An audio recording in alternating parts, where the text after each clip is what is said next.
দর্শক, খিলক্ষেত থানা বিএনপির কর্মী সভা এবং রাষ্ট্র মেরামতে ৩১ দফা নিয়ে কর্মশালার বক্তব্য রাখছেন বিএনপির ভারপ্রাপ্ত চেয়ারম্যান তারেক রহমান। আমরা সরাসরি চলে যাচ্ছি সেখানে।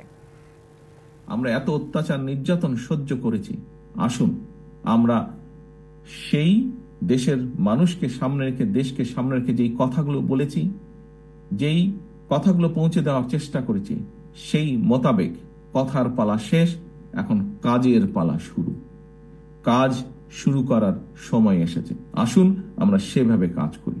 আপনাদের সকলের সুস্বাস্থ্য কামনা করে, সকলের নিরাপত্তা কামনা করে আমার বক্তব্য আমি শেষ করছি। আমি বিশ্বাস করছি আজ আপনারা ৩১ দফার এই কর্মশালা শেষ করে আপনারা যে কথাগুলো আমি এতক্ষণ বলেছি, সেই কথাগুলো আপনারা আপনাদের মনে ধারণ করেছেন এবং আজ ইনশাল্লাহ আজকের এই কর্মশালার পরে আপনারা সেই মোতাবেক আগামী দিনগুলোতে আপনাদের সেই কর্মপন্থা আপনারা ঠিক করবেন বলে আমি দৃঢ়ভাবে বিশ্বাস করি।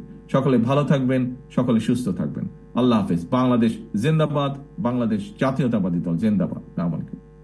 বছর শেষের খুশি নগদে হবে বেশি। নগদ পেমেন্টে নির্দিষ্ট ক্যাটাগরির কেনাকাটায় ৩০০ টাকা পর্যন্ত ক্যাশব্যাক।